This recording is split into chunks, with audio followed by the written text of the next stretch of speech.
Hey everyone! Today we're diving into a heavy one. People who've been kidnapped. How did you survive? I hope you find these stories as gripping as I did.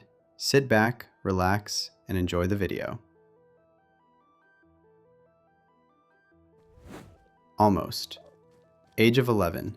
Do not go to second location. Fight like hell to stay in the first. Even if you get taken anyway, raising a huge noise can cause a witness to come see what's happening to you, and they can report it. I was on my way home from school for lunch, and some guy in a small quarter-ton truck gets out, claims he's a police officer, and tells me to get in the truck.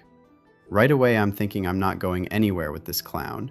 He claimed to be a cop, and I asked, "Where's your badge?" While he's launching into this rant about how much trouble I'll be in if I don't do as he says, in my head I'm thinking, all we have to do is bolt behind the house right next to us. That neighborhood had a whole mess of pathways that went all over the place. If we make it to that, there's no way that guy's gonna catch us. I straight up told him I'm not going anywhere with you. That caught him off guard, like he wasn't used to someone challenging him.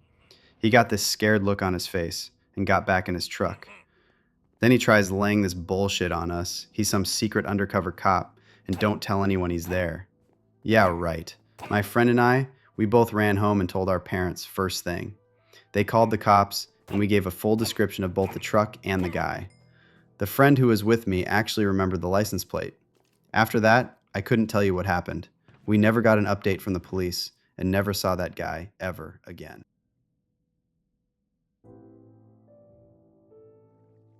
I was kidnapped at gunpoint, along with my younger brother and my early 20s mother when I was in kindergarten. My father, about 40 years old, hadn't taken the divorce well and already had some psychiatric illness, so he forced us all into his truck and drove us from California to Mexico. At the time, my parents told us kids that we were taking a family trip. I remember the drive, shopping in a street market, and being greeted by the flashing lights of police cars when we eventually returned to the States. The police were nice and let us sit in the police car. I remember being excited about that. The next thing I remember was coming home to dead pets. I think just 2 mice, but still. Then being upset that I had missed picture day in school when I saw the other kids receiving their photos. I'm not sure how long we were in Mexico, but maybe that'll help set the time frame. I'm not sure what would have happened if my father hadn't decided to take us back.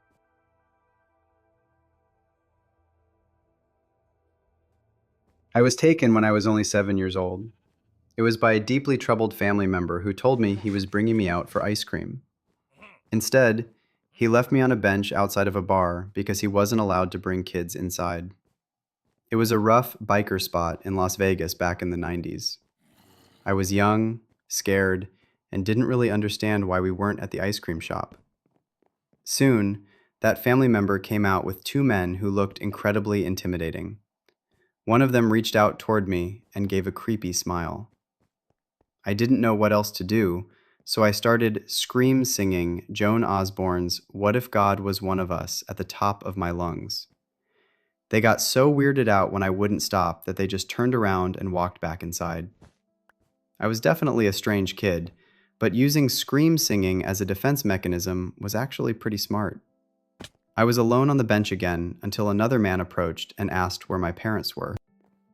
I told him I never got my ice cream and just wanted to go back to my mom. He went into the bar, came back out a minute later, and stayed by my side until the authorities arrived. 20 years later, my mom saw that family member for the first time since that day. He was in very poor health, attending a funeral for someone else in the family. As everyone was leaving, he was waiting for the bus, and my mom walked right up and confronted him in the most physical way possible.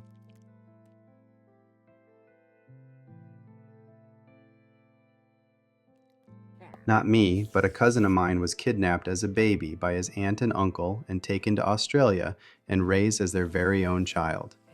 The kid was born to a middle-income family in a third-world country. My cousin's father's brother was a wealthy man in Australia who has spent the previous year living back home. Him and his wife that could not have children plotted to visit the new baby and claim him as their own, with the father of the child aiding them in the kidnapping. The baby was taken from the mother in the middle of the night, they drugged her, and flown to Australia where the uncle and aunt claimed the child was theirs.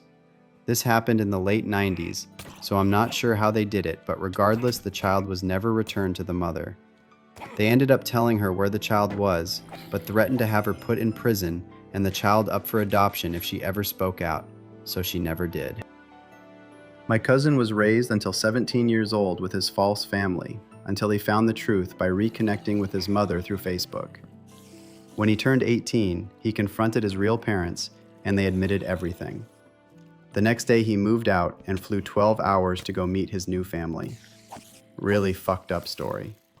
The kid is a great dude, though.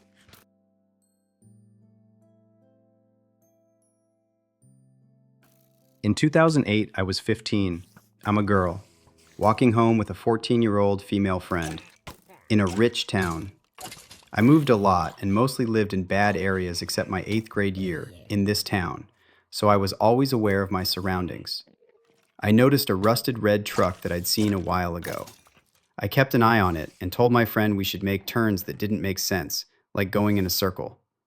After walking a few more blocks, it was behind us again, so I knew we were being followed.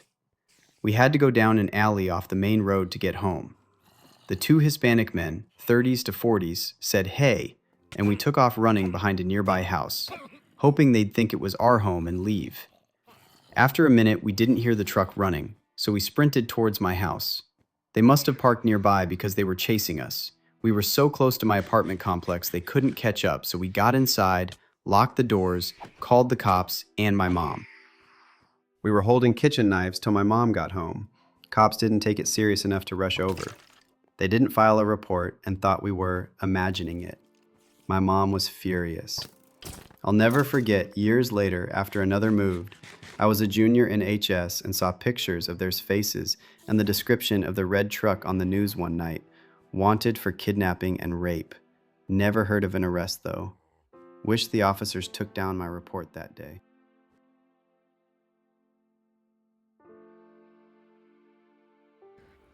I can't say for certain this was an attempted kidnapping, but it freaked the fuck out of me as a child.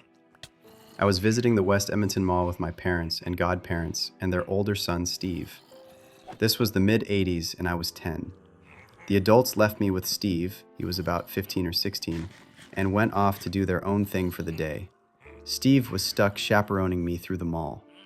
He met up with 3 of his buddies. I remember one of them whispering about ditching me so they could smoke weed and chase girls. Steve wouldn't let them. His parents would have killed him.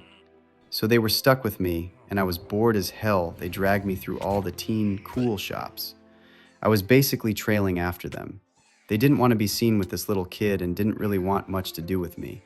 In one store, I started feeling like I was being watched. I turned around and this middle-aged dude was staring at me with this creepy smile. We went to a few more stores. He kept following me. I was starting to get scared, but I didn't want to say anything to Steve and his buddies because I thought they'd make fun of me. I told the guys I needed to use the washroom. I figured the creepy guy would get bored and leave me alone. I was wrong. He followed me into the bathroom and stood outside the stall, staring through the crack. I was freaking the fuck out. Fortunately, one of Steve's friends came into the washroom. I don't know if he noticed something was weird when the guy followed me into the bathroom or if there was another reason he came in, but thank fuck he did. There was a hushed confrontation outside the stall and the creep left. After that, the guys literally circled up around me and we spent the rest of the day with me in the middle and all of them with their heads on a swivel. That's all for today. Thanks for watching and I really hope you enjoyed it. If you want to see more stories like this, show some love by hitting the like button. Also, let me know in the comments what you liked or what I could improve. I'd love to hear your suggestions. See you in the next one.